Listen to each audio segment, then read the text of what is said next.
Oi, pessoal, bem-vindos a mais um Mente Sã Podcast. Eu sou a Carol Paiva e eu estou aqui com o psicólogo Jardel Santiago. Hoje o tema é sério e importante, né, Jardel? É isso Tudo mesmo. bom? Tudo bem, Boa cara. noite. Prazer, Carol.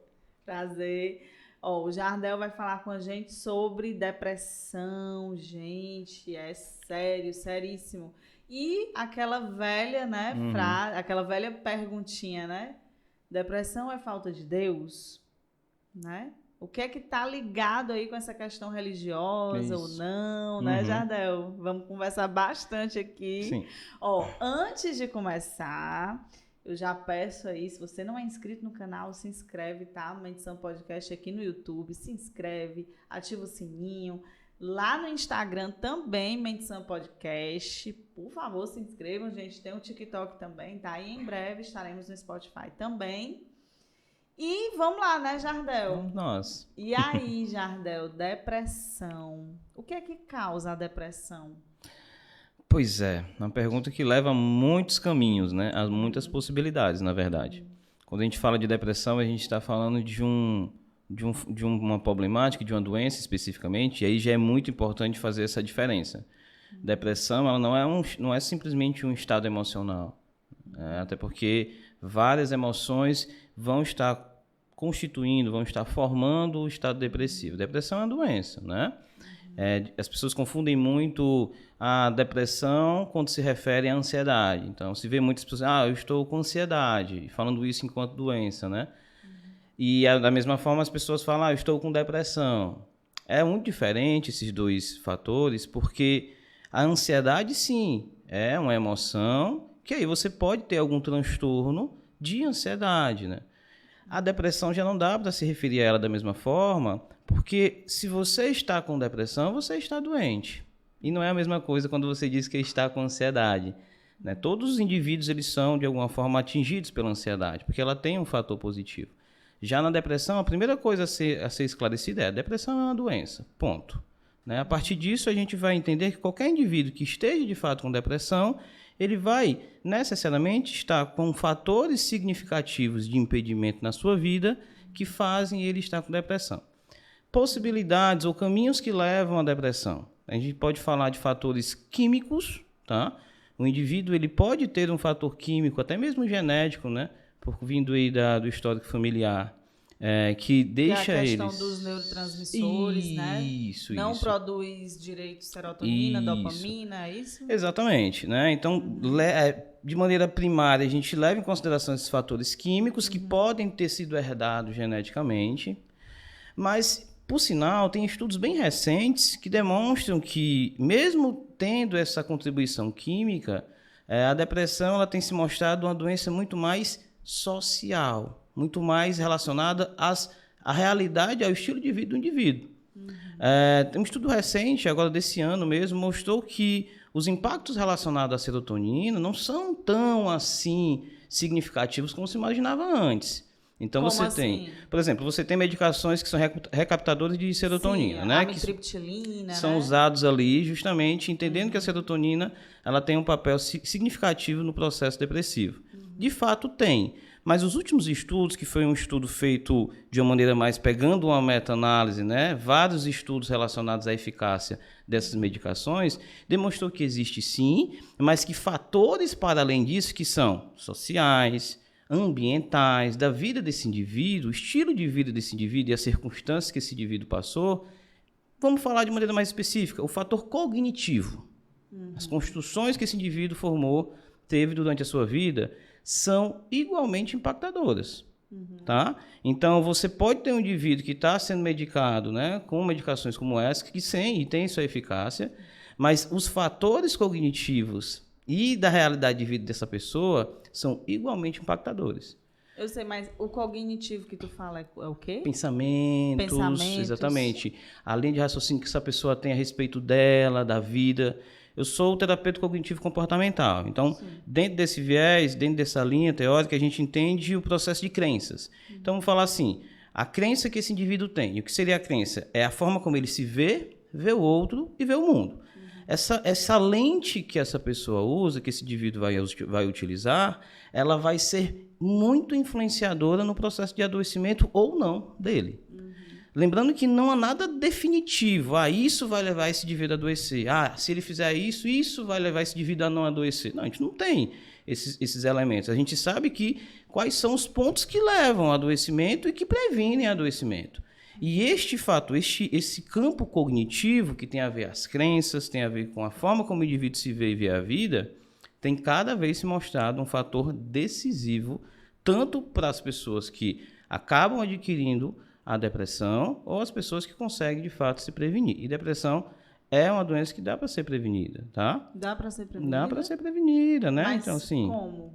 Mas, estilo de vida que essa pessoa tem, a condução dessas interpretações que esse indivíduo tem a respeito da própria vida, a alimentação que essa pessoa tem, né? Então, assim, as escolhas e decisões que essa pessoa toma durante a vida dela são fatores que ajudam nesse processo de prevenção. Volto a repetir. Se eu fizer a cartilha completa, Jardel, eu vou ter a garantia de que não? Vou ter? Não é assim, como qualquer outra doença. Sim. Né? Obviamente que você sabe em relação à questão que envolve a diabetes, hipertensão ou doenças crônicas de forma geral. Sim. Você sabe que tem estilos e tem decisões que você pode fazer no curso da vida que vão aumentar a possibilidade de você não adquirir aquele problema. Mas isso garante? Não, a gente sabe que não. Porque você tem a carga genética, você tem os fatores químicos do corpo do indivíduo, que são muito influenciados, fortemente influenciados pelo estilo de vida e pelas escolhas que essa pessoa toma. Mas não são determinantes. O fator genético não é determinante. Não, estou falando que o impacto do estilo de vida e das escolhas gerado dessas escolhas do estilo de vida, o impacto que isso gera no corpo dessa pessoa. É muito influenciador, mas não é determinante. Sim. Então a pessoa pode ter uma vida muito regrada, nunca ter passado por uma situação traumática significativa na vida e mesmo assim ser acometido por um estado depressivo. Né? Porque, como eu falei, são vários caminhos que levam à depressão. Acho que a resposta mais adequada para o que faz o indivíduo ter depressão é a ideia de que vários caminhos levam. Entendendo que alguns desses caminhos têm como eu, enquanto indivíduo, tomar escolhas, tomar decisões que vão me ajudar a prevenir. Mas alguns eu acabo não tendo acesso, né? Que é o próprio funcionamento ali já natural do meu organismo. Então, se sabe que algumas pessoas acabam tendo uma tendência maior por diversos fatores. Então, assim, a cada ano que se passa, a gente tem uma ampliação, né, dado aos estudos, né, com base em evidência, de como esse processo ocorre. Então, o estudo que eu citei é um estudo do qual não se desvalida os impactos químicos nem da serotonina. Isso é um estudo até feito por psiquiatras, então. Sim. Mas se mostra no estudo o grau de relevância que a questão cognitiva que eu já expliquei tem nesse processo. Tá? Se sabia, mas os estudos cada vez mostram a maior impacto. Dá um exemplo aí, assim, para os leigos, né? Para ficar bem claro, como seria isso? A pessoa tem pensamentos positivos, interessante. Tipo, eu acordar e vai dar tudo certo. Vai dar tudo certo. Isso, chegar na parada de ônibus, vai vir vazio. O ônibus vai vir vazio e ele normalmente não vem vazio, mesmo você tendo pensado. Então, assim, é interessante que você está falando que muitas vezes quando a gente fala de a forma como você se vê, a forma como você vê o mundo, parece que, nesse sentido, o que leva à doença é ser negativo e o que faz com que eu evite a doença é ser positivo. Isso. Parece que é simples assim, né? Mas não é. Não é simples assim. Por quê? Obviamente, se a gente pensar num indivíduo que tem uma inclinação muito negativa a respeito dele mesmo, da vida e do mundo, naturalmente... E seria uma pessoa depressiva, né? Não necessariamente. Não necessariamente, tá? Às vezes ela nem tem depressão, mas ela é bem negativa. Isso. Talvez as pessoas que estão nos assistindo, você deve conhecer alguém que tem esse perfil um pouco mais negativo a respeito de si mesmo e da vida. Sim. E necessariamente aquela pessoa não vai ter depressão por conta disso, tá? É muito comum você perceber em pessoas depressivas esse estado de negatividade. Ou digo mais, né? Pessoas em estado depressivo, numa crise severa, normalmente elas estão nem negativas, não. Elas estão realmente desacreditadas a respeito da vida. Quando ela começa a ficar negativa, normalmente ela já está num estado de melhora. Sim. Né? Porque para o indivíduo olhar para uma coisa e pensar negativo sobre aquilo, ele tem pelo menos um gasto de energia sobre aquilo da vida dele.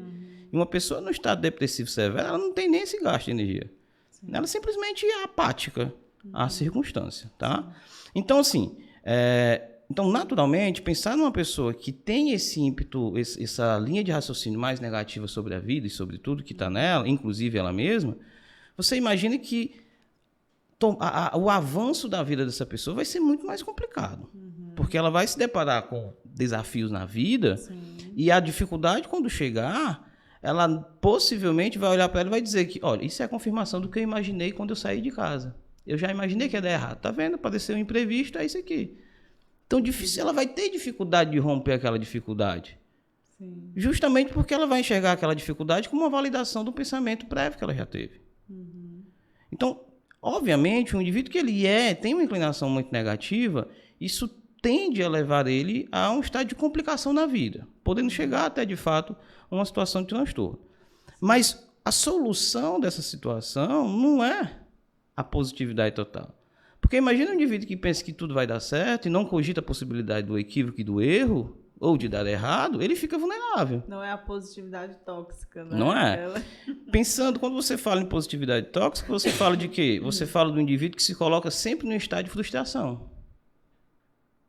E, além dele se colocar nesse estado, ele fica muito fragilizado às dificuldades da vida, porque ele sempre acha que vai dar certo. Ele foge, corre dos pensamentos e das possibilidades de um equívoco. De dar errado, né? Ele vai ficar vulnerável, porque é ou não é verdade? Quando eu penso nas possibilidades da minha ida até meu trabalho dar errado, eu não me previno. Quando eu penso das possibilidades de uma decisão que eu tomei acabar dando errado, é a partir desse pensamento negativo sobre dar errado a decisão que eu tomei que eu começo a pensar em possibilidades de remediar possíveis erros e equívocos. E aí eu fico muito mais forte em relação às minhas escolhas, em relação aos meus projetos. Então eu preciso pensar negativo nesse sentido. Eu preciso pensar em possibilidades que aquilo não vai dar certo, porque isso me ajuda no processo. Então, a verdade é que quando eu falo nesse estado psicológico, cognitivo, que ajuda o indivíduo nesse processo de prevenção à depressão, não tem a ver a ser positivo sempre e ficar correndo de pensamentos negativos. Tem a ver, de maneira central, a esse indivíduo ser realista. Realista com a vida. Está centrado nos fatos e na realidade. Sim. O extremo, que é ser sempre negativo, e o outro extremo, que é ser sempre positivo, deixa esse indivíduo na mesma condição, distante do chão que ele pisa. Ele fica sem tração, porque nessas duas posições ele já tem a resposta para tudo que acontece. Ou tudo vai dar errado, ou tudo vai dar certo. Sim. E aí ele se distancia da realidade. Sim. Ele se distancia dos fatos. Então é aquela pessoa que você vai morrer de conversar com ela, vai falar todas as possibilidades de sair daquela situação que ela está passando, e ela não vai ligar. Porque ela já tem a resposta, vai dar errado. Ou ela já tem a resposta, vai dar certo. Então não é realmente estar baseado em fatos. É ter um exercício de entrar em contato com a realidade. Quanto mais eu me coloco nessa situação, mais dessas duas águas eu consigo beber. Porque já deu para entender que eu tanto preciso ter uma perspectiva positiva sobre a minha vida, a gente não discute isso, é um fato, mas eu não posso me isentar de pensamentos que colocam os possíveis erros que podem acontecer. Porque senão eu fico muito vulnerável. Sim, e a TCC, ela é isso, ela, né? Ela trabalha muito nisso. O que a pessoa vai pensar, como a pessoa vai agir. É muito isso, assim? É muito em cima disso, né? Muito mais que isso, mas tem muito disso. A base, vamos dizer, né? O fator que a gente usa como uma base para o processo terapêutico é o modelo cognitivo, né? Que são aquela tríade básica de o que eu penso, o que eu sinto e o que eu faço. Meus pensamentos, meus sentimentos, meus comportamentos. E, normalmente, essa cachoeira ela cai dessa forma. Eu tenho uma interpretação sobre a situação do qual eu estou vivendo. Essa interpretação, esse significado que foi dado por mim, ele me leva a uma emoção e, normalmente, eu já tenho um padrão comportamental diante daquelas emoções X e Y. Sim. É muito fácil a gente perceber que quando uma pessoa ela fica triste, ela tende a ter aquele tipo de comportamento na tristeza. Eu tenho isso, você tem isso, nós temos. E é um tipo de comportamento que a gente precisa ter, por quê? Porque é um comportamento de segurança. Nosso cérebro ele precisa desse comportamento de segurança. Se tem uma coisa que o nosso corpo faz, é nos levar a um estado de segurança. A retenção de líquido é um comportamento do corpo em relação a nós, que para nos levar a um nível de segurança, já que ele percebe que não está entrando líquido suficiente, então ele retém o tempo que ele precisa. O corpo reter gordura, né? Sim. Também é um comportamento. Nosso corpo não gosta de massa magra. Nosso corpo gosta de gordura, porque aquilo ali traz segurança para o corpo. Então você percebe que há um funcionamento biológico, há um funcionamento físico que nos leva a sempre a esse estado de segurança. Então, de maneira mais automática, o indivíduo vai para esse estado de segurança. Sim. Mesmo que isso acabe trazendo danos, como, por exemplo, a própria retenção de líquido e a própria gordura localizada. Cognitivamente, é a mesma coisa. Eu gosto muito de usar esse exemplo. Cognitivamente, o ser humano ele está inclinado a um instinto de sobrevivência. Sim. E a um instinto de segurança. Porque o comportamento de segurança é um instinto, né, de sobrevivência. Exatamente. Fugir da dor é um exemplo. Fugir da dor é um exemplo disso. Sustentar hábitos que por todos ao seu redor é visto como um hábito danoso para a sua vida, mas para você aquele hábito se torna algo que deixa você no estado de segurança. Ah, Jardel, mas é um hábito que visivelmente complica a vida dessa pessoa.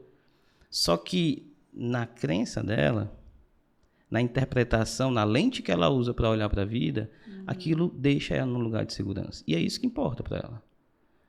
Entende? Nesse sentido, o que vai fazer a diferença na tomada de decisão dela, de manter ou não aquilo, é a interpretação que ela tem. Enquanto ela encontrar naquilo uma segurança, ela vai manter. Ótimo. E, né, vamos direto aqui pro tempo, que a gente deu uma volta. Sim, sim. Mas a questão religiosa da depressão. Pois que muitas pessoas que não sabem o que é depressão, né, não entendem, já vão logo julgando e dizendo, isso é falta de Deus. Isso. Ou um conhecido, ou um parente, né? Fala, que é isso? Sai disso, sai desse estado, isso é falta de Deus, vai para a igreja. É muito comum a gente escutar isso, né? E nós vivemos num país que ele tem, as pessoas têm vínculos religiosos diversos. Então não é tão incomum, não é tão estranho, na verdade, você imaginar que as pessoas fazendo ligações, né, entre uma doença e a religião, ou a fé de alguma forma. E quando a gente pensa em depressão, e isso é colocado como uma possibilidade, né, de ser algo que está ali, aquela doença, né, aquela situação está inserida na vida daquela pessoa porque ela não tem Deus, vamos primeiro pensar por que isso é feito com a depressão e não é feito, por exemplo, com a diabetes. Pois é, né? Porque é uma coisa física, né? A diabetes, ninguém está vendo. Quer dizer, é uma coisa física. Sim. E a depressão é como se fosse algo mais relacionado à espiritual, mas na verdade é mental. E físico. E físico também, né? Esse é um ponto-chave. Pronto. Esse ponto que você falou agora é porque a diabetes acaba sendo uma coisa física. Sim. Exatamente aí. As pessoas não entendem que o processo depressivo ou a depressão, ela também é física. Também é física. E mental. Obviamente. Mas né? É porque é complicado você dividir as duas coisas. Como é que eu divido o que é psicológico e o que é neurológico? Vamos dizer, Jardel, neurológico são os neurotransmissores, os neurônios, o funcionamento químico ali. Eu consigo ver por um exame de imagem. Como é que eu vejo por um exame de imagem funcionamento psicológico? Fato. Então você tem ali o neurológico. Mas me diga, o que é o fator psicológico? É produto desse funcionamento químico neurológico. Sim. Tanto que se isso para de acontecer, cadê meu psicológico? Sim. Tudo está ligado, né? Eu dependo. O ser humano não pode ser dividido, né, Jardel? Então, se eu perdo o neurológico, eu não tenho o psicológico. E se eu tenho o neurológico e não tenho o psicológico, qual o significado desse neurológico, então? Um indivíduo que está com tudo funcionando no cérebro, mas não consegue produzir pensamentos. Qual o sentido, então? Sim. Então, assim, são duas coisas que, obviamente, são coisas distintas, mas que não tem como se ver separado. Então, assim, por isso que depressão é uma questão química, é uma questão física e é uma questão psicológica. Sim. Então, esse ponto, que foi esse primeiro questionamento que eu trouxe, é muito importante para um dos principais fatores que levam as pessoas no meio religioso de maneira diversa a elevar a depressão como um problema espiritual e simplesmente espiritual é porque elas não conseguem ou muitas vezes não entendem ou nunca foram instruídas de que essa doença é uma doença também física. Eu tenho pessoas que podem entrar num estado depressivo sem nunca ter tido um trauma ou uma situação severa na vida. Sim. Que diga assim, olha, isso aqui justifica essa pessoa ter depressão. É muito comum receber na clínica pacientes justamente adultos, justamente com essa questão. Olha, eu tenho 32 anos de idade, eu sou mãe, minha vida é boa, eu tenho um emprego que eu sempre quis, meu marido me ama, a gente tem uma vida legal. E isso é o que me faz sofrer mais. Porque eu me vejo num estado de depressão e eu não consigo encontrar uma justificativa para estar assim. Entendi. E muitas vezes isso leva o indivíduo a um sofrimento até maior. Entendi. Porque diz, olha, se eu tivesse sido... É como se não tivesse motivos. Exatamente. Né? Tipo, eu não tenho motivos para estar triste. Exatamente. Não, triste não, porque a depressão ela vai... Mais do que a tristeza, mas tem tristeza. Do que tristeza, mas tem a tristeza, obviamente, né? Mas vai além. Mas aí, por exemplo, nesse caso dessa paciente, né, que ela não conseguiu encontrar certo. uma causa, digamos Sim. assim, para aquilo. Por que começou aquilo? Pois é. E aí entra na subjetividade. Daí né? entra na subjetividade, exatamente. No sentido de que o fato dela não conseguir encontrar naquele momento não significa que não tem. Pode ser que tenha. E ela não consiga lembrar. Lembrar. Ou ela não consiga, de fato, externalizar aquilo enquanto problema. Lembra que eu falei das crenças? Sim. Às vezes o indivíduo entra num estado de sofrimento tão grande que ele precisa acreditar que aquilo não é problemático. Porque já que ele não encontrou ferramentas para conseguir se livrar daquele mal, a solução, em algumas vezes, acaba sendo não enxergar aquilo como um mal. Sendo. O corpo sente, o corpo fala, mas o indivíduo não consegue interpretar. Porque existe ali uma distorção cognitiva, existe uma crença que está sustentando aquilo na vida. Então, assim, tem essa questão da subjetividade, que está elevada a essas questões cognitivas, e também tem a questão da carga genética, que a gente já falou aqui. Então, sim, assim, tem muitas questões químicas, né? Exatamente. Então, mas não é determinante, né? Se a pessoa tiver uma genética para ter depressão... Não significa que ela vai ter. Não significa que ela vai ter. Né? Porque o ambiente vai entrar aí para... Só que há muitas nuances aí, né? Então... Os caminhos acabam sendo esses, né, que a gente citou alguns aqui, mas o ponto desse indivíduo entrar num estado depressivo ou não, aí é realmente muito aberto. Muitas coisas acontecem. Sim, e voltando lá para a questão religiosa. Pronto, né? E aí a gente pontuando isso, a gente já bate no primeiro ponto. Por que as pessoas tendem a imaginar isso? Um dos fatores principais é esse. É não conseguir compreender ou nunca ter sido informado de que depressão é uma doença física, tá? Sim. Ela tem ali suas perspectivas e o fator psicológico fortemente inserido, mas tem um fator químico ali envolvido. Se não fosse assim, não faria sentido esse indivíduo tomar remédios. Sim. E pior do que isso, não faria sentido ele tomar e esse remédio servir. Né? Porque assim, vamos lá para uma situação muito negacionista. Mas tem remédio, mas o remédio não serve. Olha... Quem diz isso é quem não tem contato algum com as pessoas que passam por tratamento, né, psiquiátrico. Então, assim, o remédio serve, sim.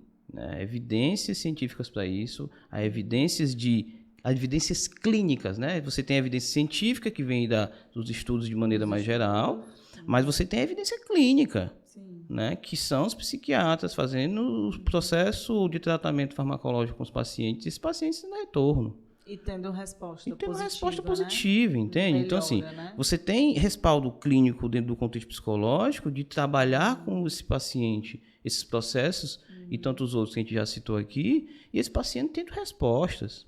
Então, assim, muitas vezes é uma opinião dada de alguém que está muito longe dessa realidade vivencial.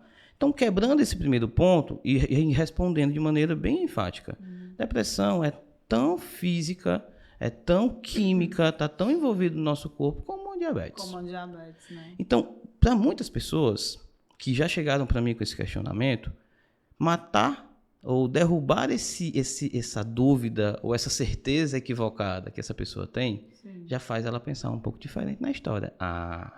Então, agora se eu começar a olhar para a depressão como as outras doenças, então agora já não faz tanto sentido para mim dizer que é falta de Deus, porque senão eu também não tenho, que eu tenho diabetes. Porque senão eu também não tenho, que eu tenho, entende? Sim. Então, dentro da minha vivência, eu percebo que esse é um ponto muito importante. É levar as pessoas ao entendimento de que o processo depressivo, de que a depressão, ela é uma doença, assim como tantas outras que acometem as pessoas. Sim. Isso não quer dizer que a gente também não quer que as pessoas deixem de acreditar em Deus. Entende? E não deixem de buscar Deus, né? Para quem acredita, né? Exatamente. Porque também muitos estudos apontam que quando a pessoa se liga mais para uma crença e tudo, ela acaba melhorando. Fato, né? Em diversos aspectos e em diversas doenças, né? Diversos fatores, né? Então você tem, mas, por exemplo, o que respalda muito essa lógica, né? De que a religião pode de alguma forma ajudar essa questão do estado de saúde da pessoa. Você tem o que é terapêutico, e você tem aquilo que é psicoterapêutico. Então, por exemplo, a terapia é um processo psicoterapêutico, porque é um processo programado, é um processo estruturado por um psicólogo dentro de um atendimento clínico e olhando para toda uma trajetória desse indivíduo. Isso é psicoterapêutico. Sim. Vamos pensar em situações terapêuticas. Igreja, né? Ou realidade religiosa. Sim. Um contexto onde, de alguma forma, você se sente acolhido, amparado, cuidado. ONGs, né? Um lugar onde você encontra ali pessoas que te dão chance e foi uma coisa que você nunca encontrou na vida. Sim. Relacionamentos, de maneira geral, né? Amizades, família. Então, assim, esses ambientes e comer uma coisa que você gosta muito. Ir para um local que você gosta muito de ir. Fazer coisas que você gosta de fazer. Isso é terapêutico. Sim. Entende? Então, assim, não só a religião, mas outros aspectos que fazem parte da nossa vida e fazem bem para a nossa vida, naturalmente vão fazer bem para o nosso corpo. Né? Então, assim, é uma questão terapêutica. Sim. E, obviamente, a relação com a fé entra muito nisso. Então, bem pontuado por você. A gente não está, de alguma forma, levantando a bandeira contra algo relacionado à religião. A gente só está, de fato, desmistificando. Muito pelo contrário, até entendendo que esses espaços são agregadores para a vida do indivíduo. Mas é só pontuando que não é uma ausência de Deus e nem uma ausência de fé. Sim.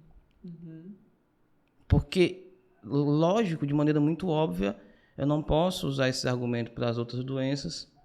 Então, naturalmente, não faz sentido algum eu usar esse argumento para as questões de transtorno psicológico, que inclui a depressão, que inclui o transtorno de ansiedade, enfim, e por diante. E outra coisa, Jardel, não também, né, alertar aqui o pessoal a não parar de tomar o medicamento, ou parar de fazer tratamento e ficar só na questão religiosa, né? Isso. Sei lá, vai ter uma tia aí da família. Menino, para de tomar esses remédios vai aí. Vai pra igreja, né? Vamos pra igreja rezar. Isso. Né? Tá. De fato, assim, como a gente já falou, os remédios, eles têm evidências, né? Então, assim, eles não estão ali por acaso. Obviamente que é sempre importante, e aí é importante pontuar isso, né? Eu recebo muito paciente nesse estado. Tomando Zolpidem, tomando remédios diversos, principalmente remédios... O Zolpidem é pra... Normalmente se usa ali para dormir, né? Isso é muito comum, dormir, né? Muito comum as pessoas usarem, né? Os médicos receitarem nesse sentido, mas obviamente tem perspectivas diversas, né? Mas remédios, né?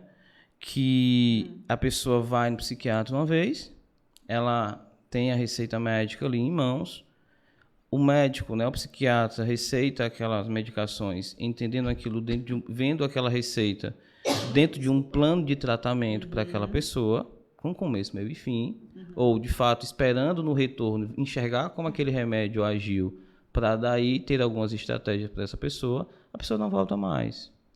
Abandona o tratamento. Abandona o tratamento, infelizmente, acaba conseguindo renovar essa receita em alguns lugares. Sério? Acontece bastante, muito relatado pelos meus pacientes no consultório. Consegue atualizar, consegue a medicação com um amigo do amigo do amigo, que também toma, e é o mesmo miligrama, é o mesmo remédio, e aí a pessoa vai lá, renova e empresta alguns comprimidos, e a pessoa continua tomando.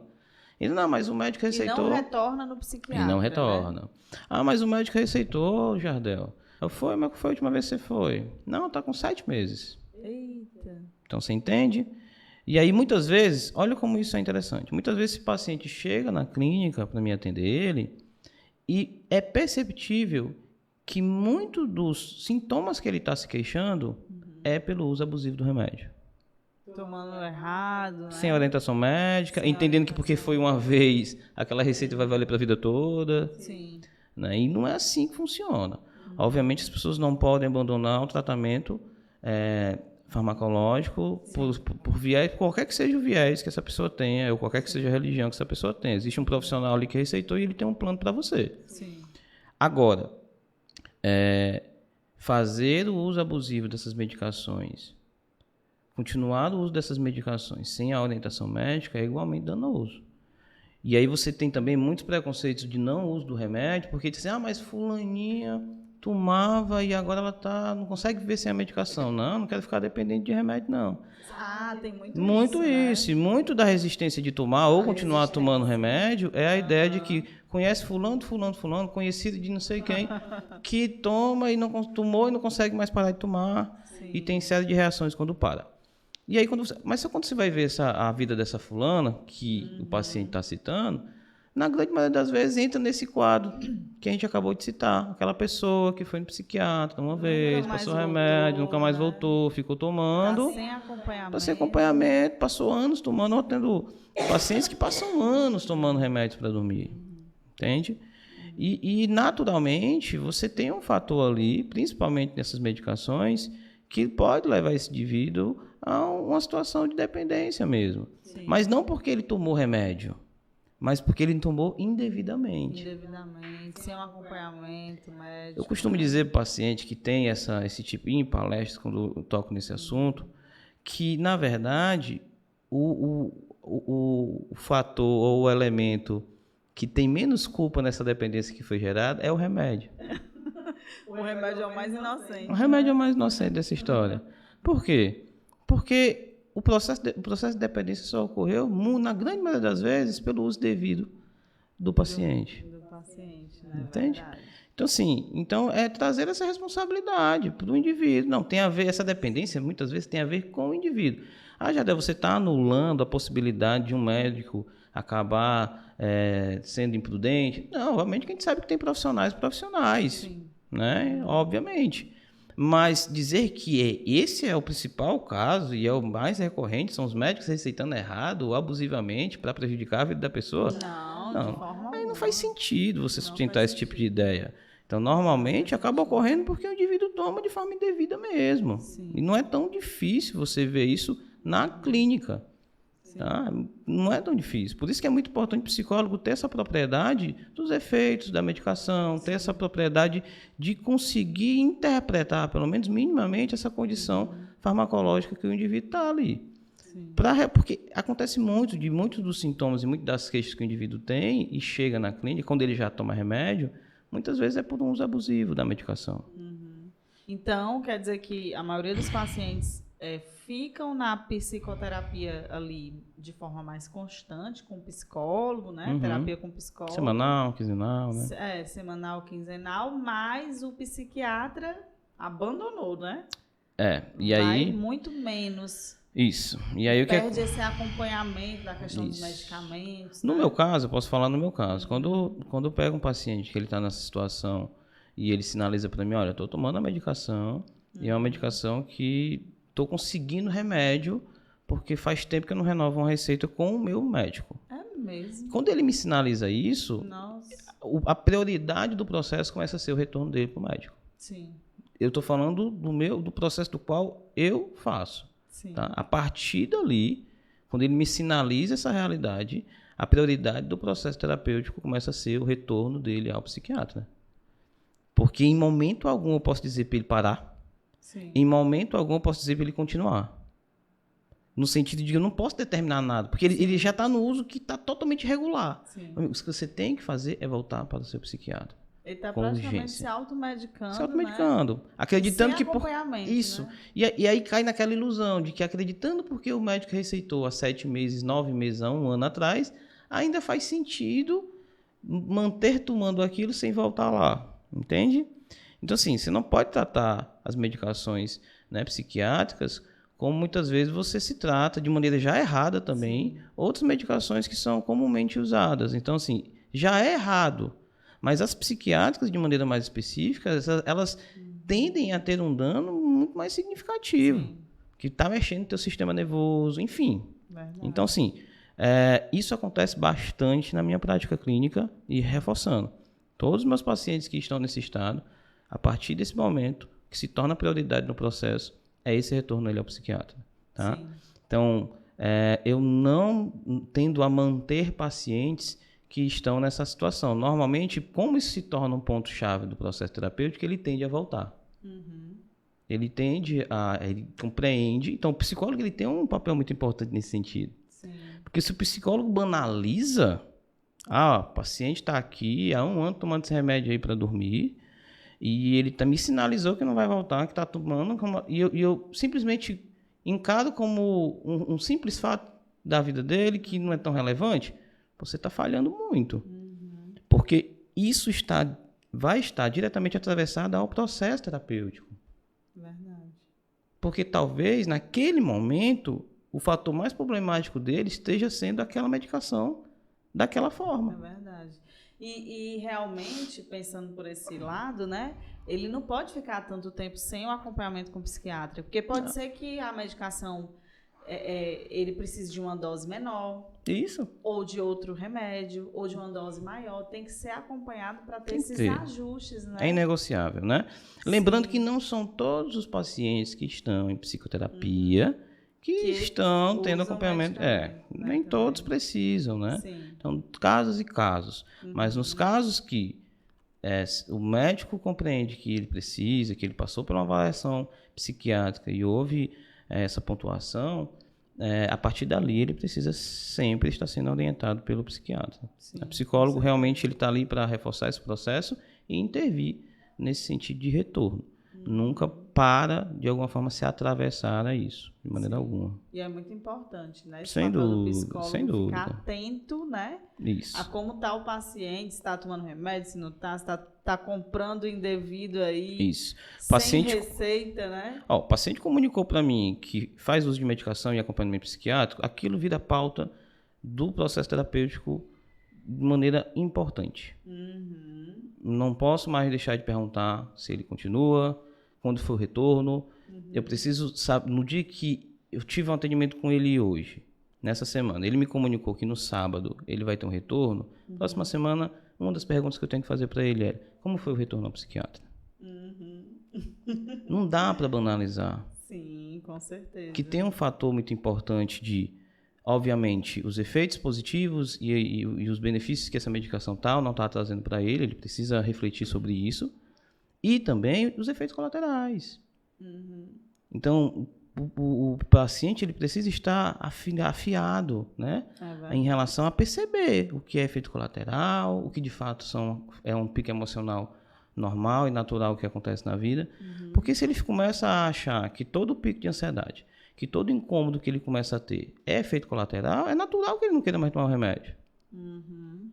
E quando ele para de tomar o remédio por um equívoco, ele está prejudicando o tratamento. E a própria psicoterapia. Então, assim, casos que sim, casos que não. Tá? Depende muito do transtorno.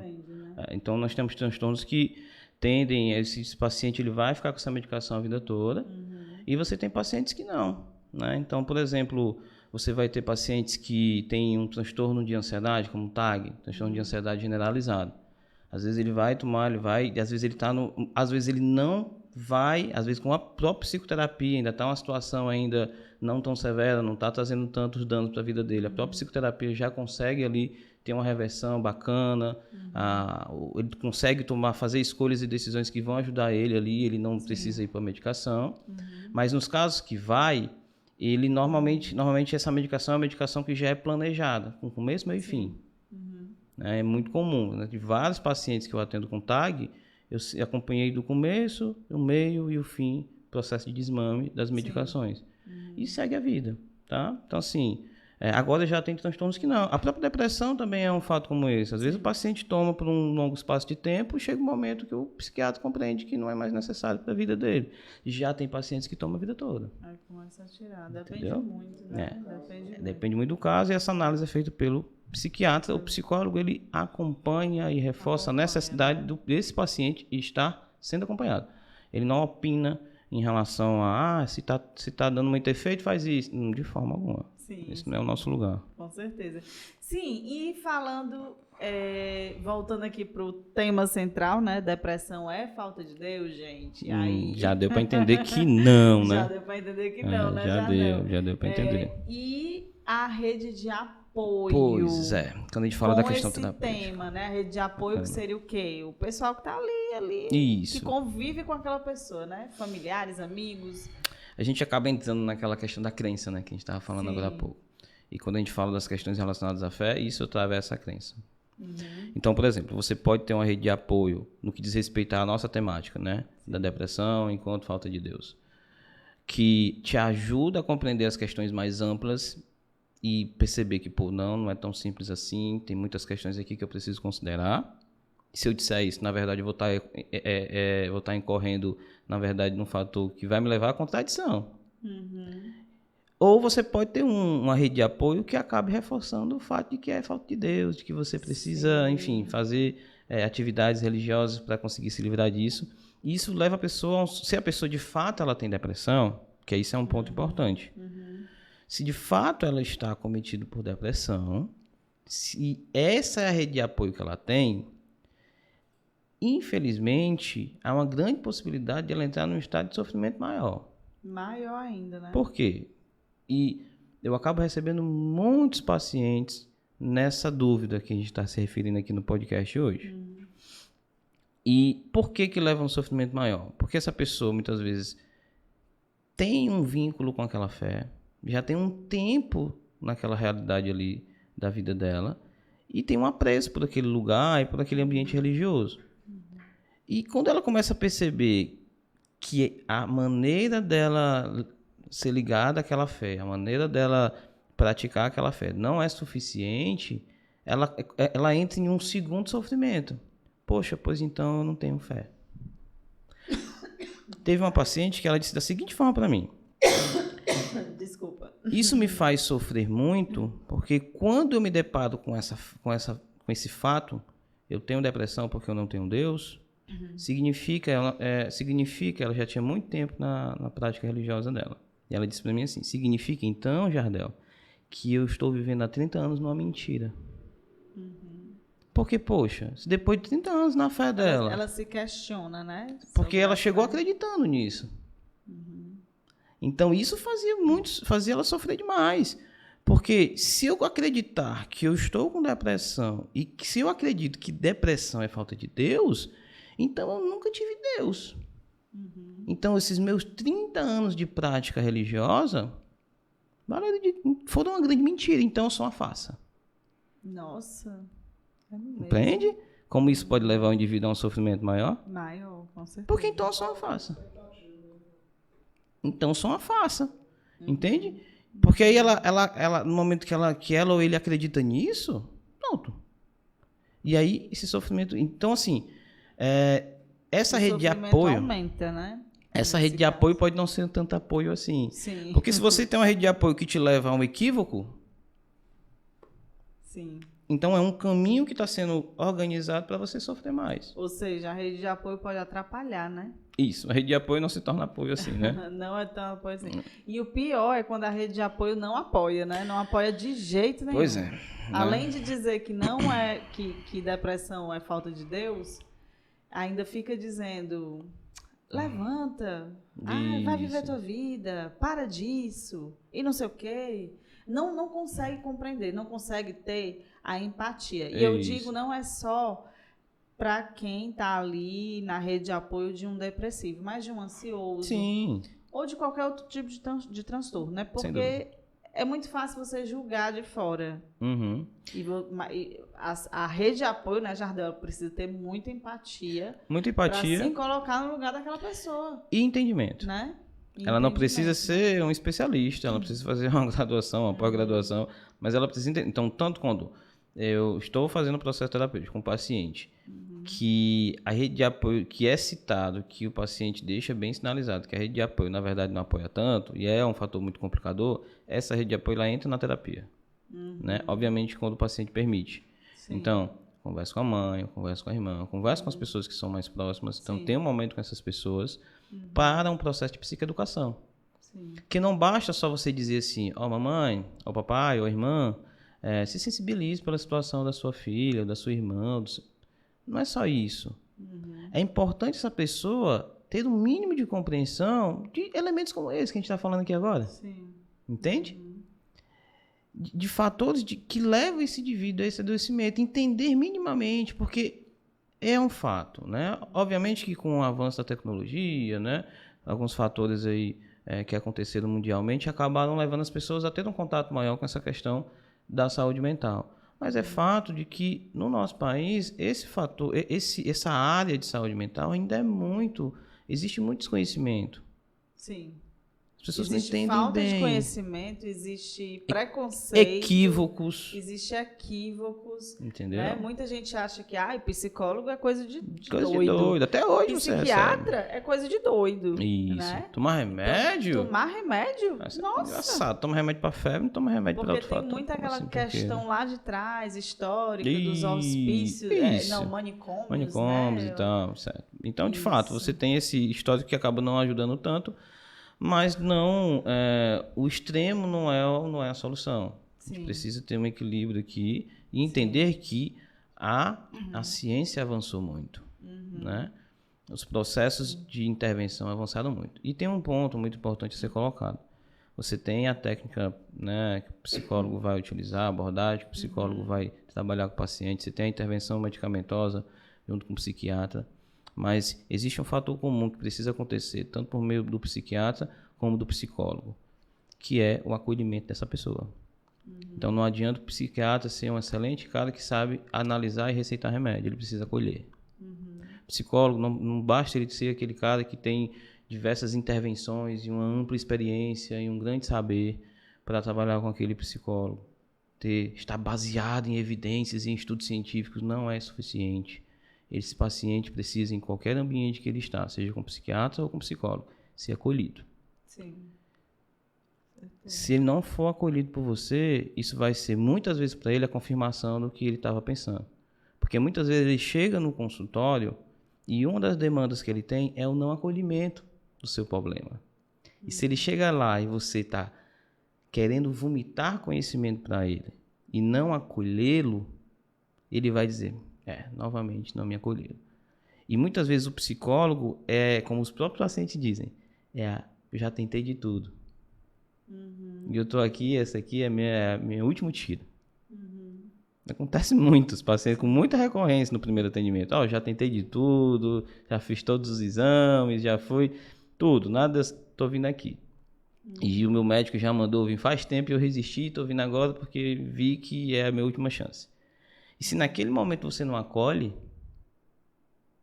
compreende o quanto isso pode, né, deixar a situação mais grave? Sim. Então isso cabe psicólogo, isso cabe psiquiatra e todos os profissionais que de alguma forma acabem se envolvendo no tratamento desse paciente. O acolhimento, né? E isso também cabe essas pessoas que passam por esse dilema religioso, né, de encarar a depressão como a ausência de Deus. Sim. Né? Uma realidade que é uma grande mentira, né? Enfatizando aqui novamente. E que muitas vezes passa pelo desconhecimento das pessoas a respeito de como funciona a depressão ou qualquer outro transtorno psicológico, tá? Nesse sentido. E aí pontuar a importância também de dizer, nem tudo também é depressão, gente. Tá?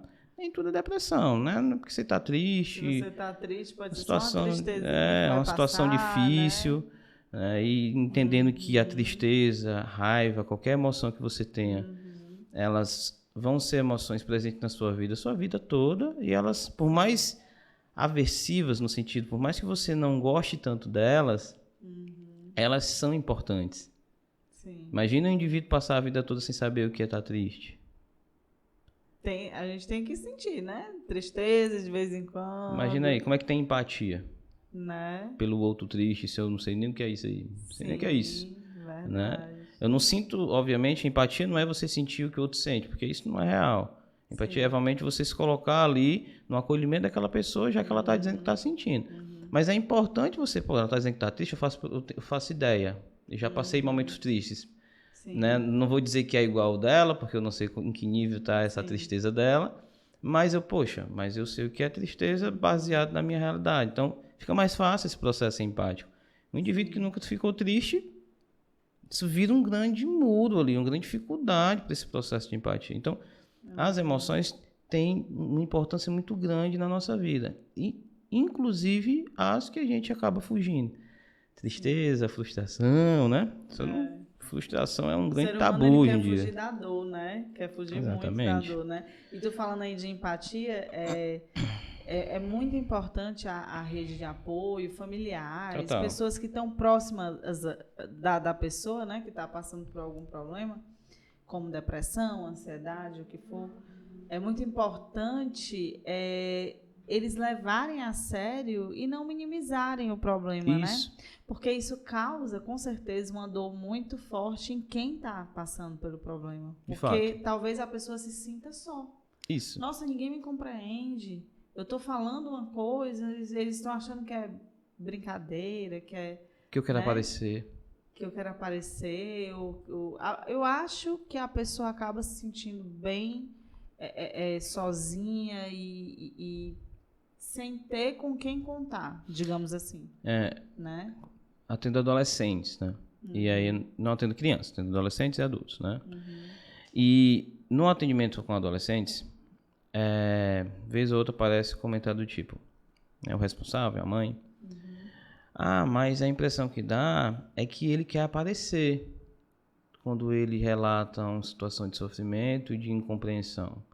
Quer chamar a atenção. Quer chamar a atenção. Né? E aí eu digo assim, mas o fato de ele querer chamar a atenção anula que ele não está, anula o fato de que ele está em sofrimento? Ele pode estar querendo aparecer. E aparecer o quê? Ele quer aparecer porque ele quer que você perceba a dor dele.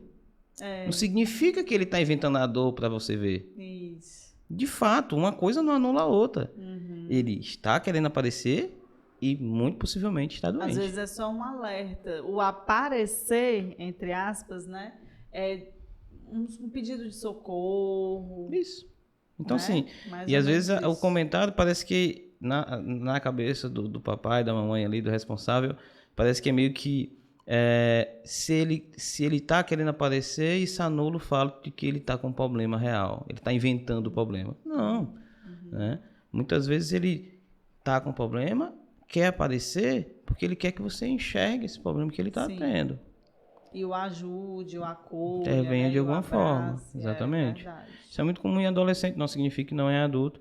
Mas principalmente porque ainda existe uma tutelação, ainda existe ali a necessidade de intervenção de um responsável. E aí o adolescente entende isso, a criança entende isso. Então ela fica naquele lugar de tentar fazer com que quem de fato toma as decisões por mim ainda veja isso aqui. Sim. Enfim, mas isso acontece e esse acolhimento é sensacional. Então, a rede de apoio ela tem um papel muito importante, mas entendendo que essa rede de apoio precisa ser empática, precisa ter um mínimo de compreensão de qual é o estado daquela pessoa. Sim. Ótimo, Jardel. Jardel e já deu quanto, produção aí? Quase. Olha aí. Quase uma hora, né? Isso. E a gente ia longe aqui, viu? A gente ia longe. E vamos para encerrar, né? Qual é o recado que você deixa ou para quem está passando por algum problema, né? De ansiedade. Depressão. É porque a gente fala tanto de ansiedade. De depressão, ou para quem tem alguém conhecido. qual é o recado que você deixa final aí sobre essa relação com a religião? Bacana. E... Assim, é compreender sempre que a depressão, ela é uma doença, ela precisa ser tratada como doença e ela precisa ser evidenciada como um problema que é mundial, tá? Então, assim, entender as dimensões que isso pode trazer, os problemas e as consequências que alguém acometido por depressão pode chegar a ter. Então, encarar com seriedade esse fator. E, para além disso, entender que minha forma de viver, o meu estilo de vida, a maneira como eu conduzo minha vida, ela me deixa mais propenso a ter depressão ou não. Como a gente já citou, decisivo, factual, simplesmente dizer assim, não, mas entre todos os elementos, o estilo de vida que o indivíduo tem pode preveni-lo de um estado depressivo. E é muito importante considerar isso. Tá? Não ligue apenas a traumas, a impactos emocionais. E quando nós falamos dessa temática da qual abordamos hoje, que eu entendo que tem uma validade muito grande, né, desse grande engano da depressão, ou até dúvida, né, da depressão enquanto algo que é a ausência de Deus, compreender que não, né, não é a ausência de Deus.